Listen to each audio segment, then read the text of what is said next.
Hello, this is Dan with Orbital Guitars, and welcome to part 3 of this build that I'm calling Bob 1.5. So, what is Bob?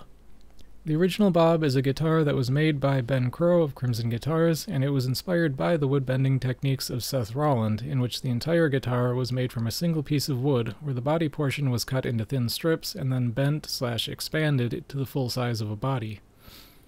Now, Seth Rollins' furniture was almost always made with ash, which is why for my take on this guitar, I'll be gluing on ash wings to the body and bending those rather than trying to do it all with the Wenge of the neck, because Wenge is much too splintery and stiff for that to work well. So first things first, I need to cut some ash to size for the wings. I'll use my table saw to cut an appropriate length and then rip that into a pair of strips that will each become one of the wings.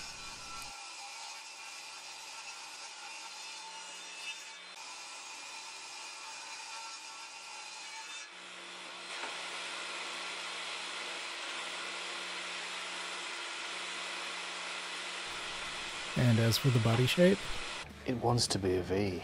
It wants to be something different. Next, I will roughly shape the wings prior to gluing them in place. I'll use my bandsaw to cut the angles into the top and bottom of each. I want to get some of these cuts done now, as they will be much easier now than they would be after the wings are glued to the body. At this point, I had roughly planned out the dimensions of each wing and how all of the slices would be cut into each one.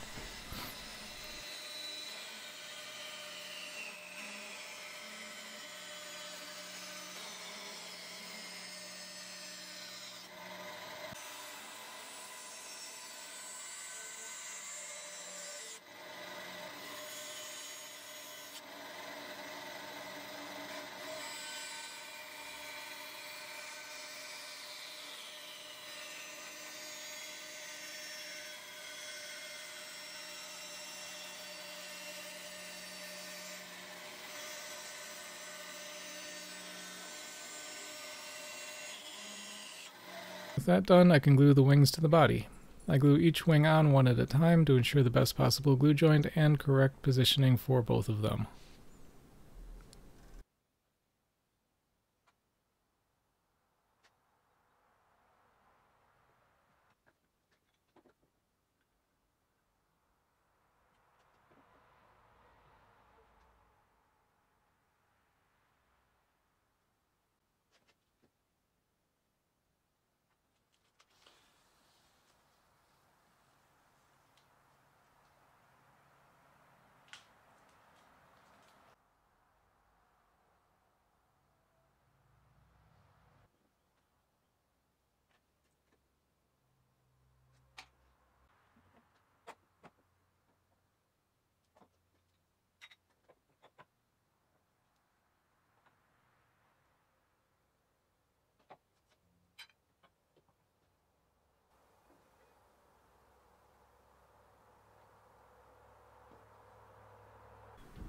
Once the glue is dry, we get to the exciting part, slicing the wings into thin strips.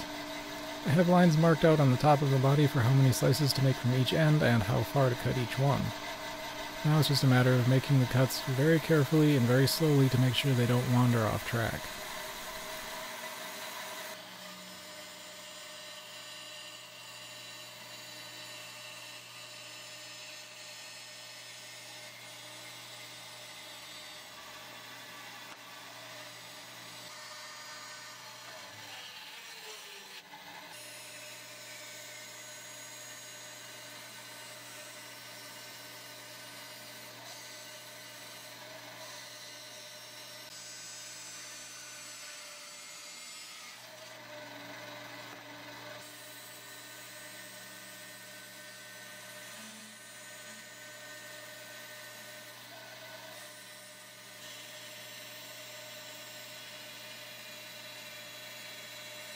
I decided to use my 3/4 inch resawing blade for this because I thought it would be better at cutting straight lines and not wandering than the normal bandsaw blade would have been, and for the most part that was correct, but there were a couple of issues with this. The first is that the resaw blade has a very low tooth per inch count, which means that it leaves a fairly rough surface that'll have to work harder to sand later. The second is that there was something else going on with the blade that made it behave oddly, and that something was I thought the bandsaw was acting really strange, so I opened it up to take a look. I find this.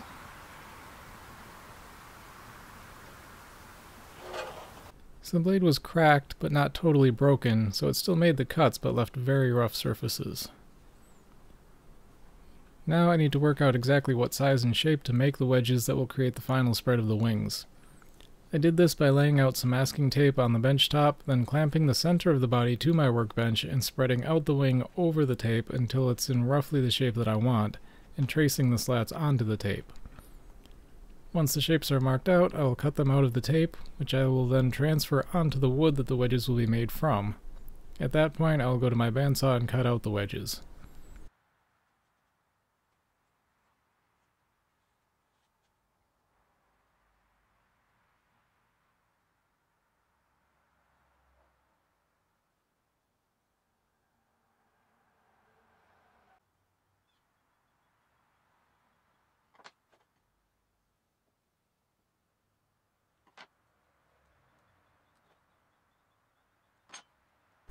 And these wedges are going to be made out of Wenge, just like the neck of the guitar.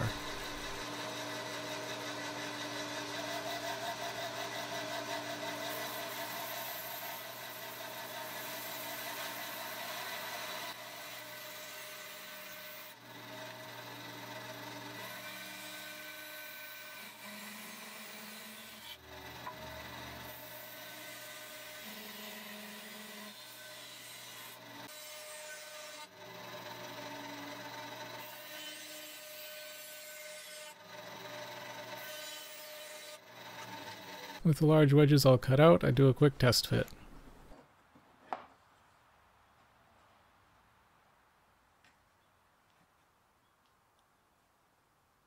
Once I'm happy with how the wedges are fitting, I'll take this time to fully sand them on all sides because at least one side of each wedge will be very difficult to sand once they're glued into place. In this case, I just put a random orbital sander into my bench vise and worked my way up through the grits on each wedge.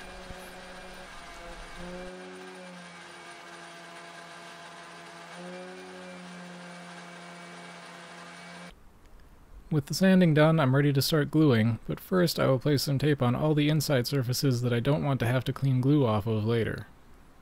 Then I'll apply the glue to the wedges and slide them into place.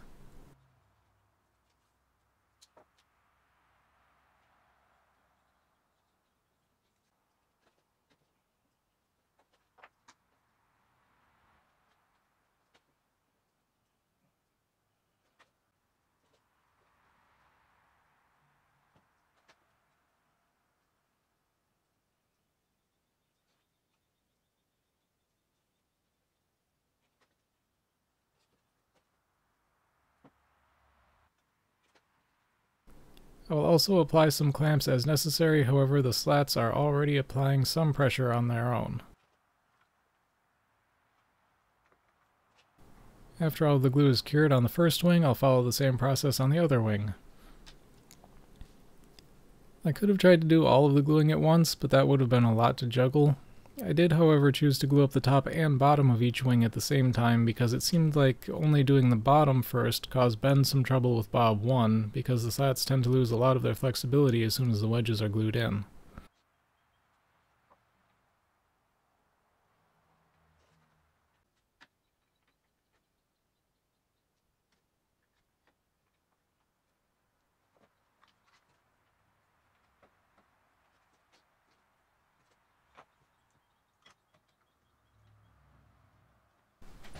Now that the glue has dried, I go back to the bandsaw, now with an appropriate blade installed, and cut away the excess from the top and bottom of each wing.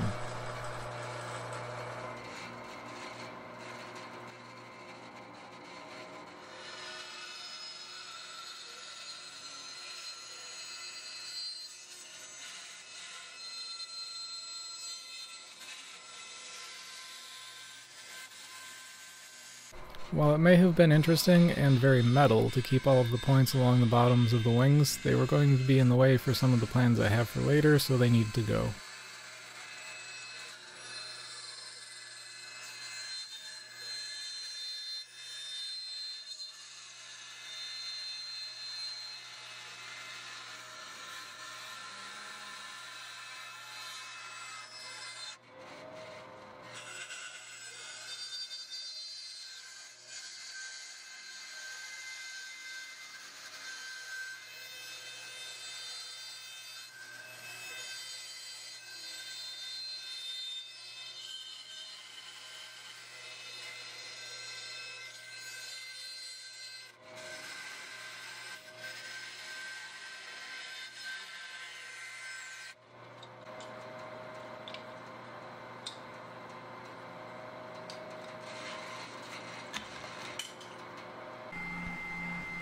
Then I'll go to my spindle sander and refine the shape a bit.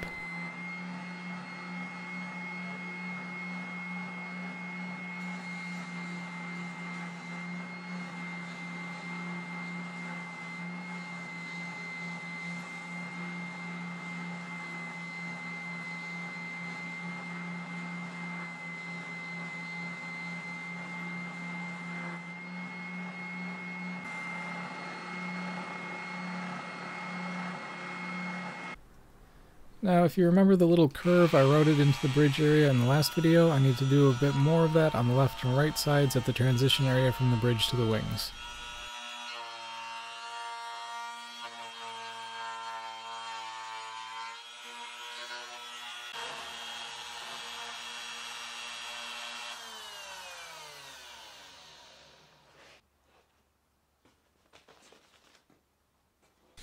Remember how I mentioned the very rough surfaces left by the bandsaw inside the slats?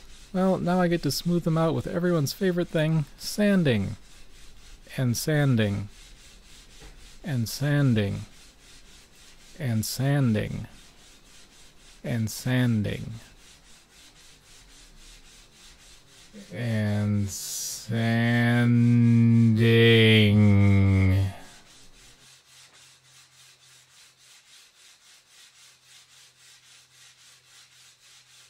One eternity later. Finally, after much sanding, I can move on to something else, such as carving the neck. Instead of a normal neck profile, for this guitar I decided to give it a Strandberg-style neck carve with the 3 big facets, and I will do the majority of the carve with a saw rasp.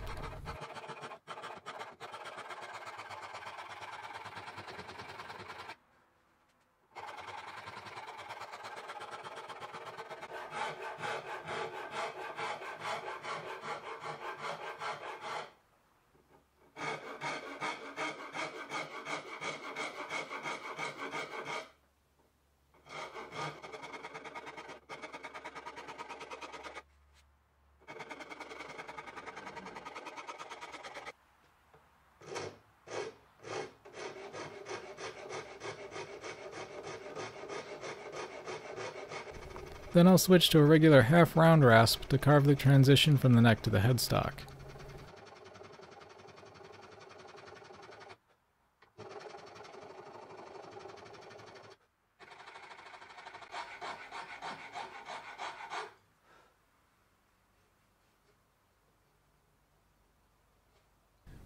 For the transition between the neck and the body, I'll use my angle grinder with a medium wood carving disc to hog away the bulk of the material, then follow that with the half-round rasp again to get the final shape.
Then I decided to add a couple of unplanned carves to the front of the body because that hard edge just didn't look right. These carves I'll do entirely by hand.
After that little detour, it's time now to work on the pickup pocket.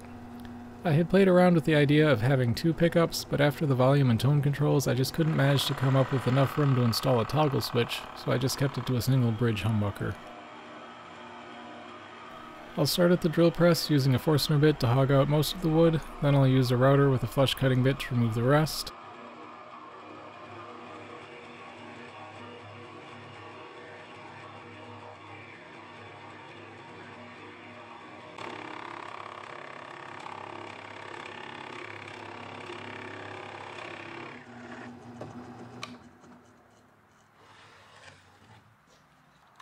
I route this out over many passes, taking away just a little bit more with each pass.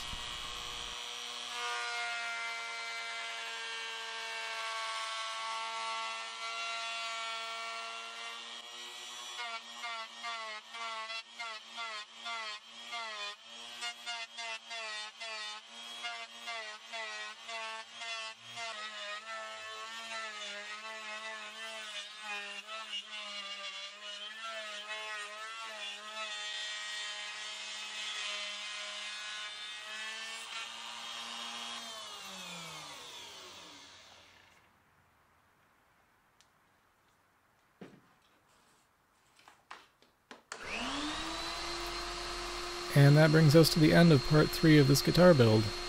Social media links are in the description, as well as my business email and a link to my Reverb shop where you can find any of my guitars that are currently up for sale, and some guitar body design routing templates for those who may be interested in building their own versions of my designs. As always, thank you for watching, and I hope to see you for the next installment.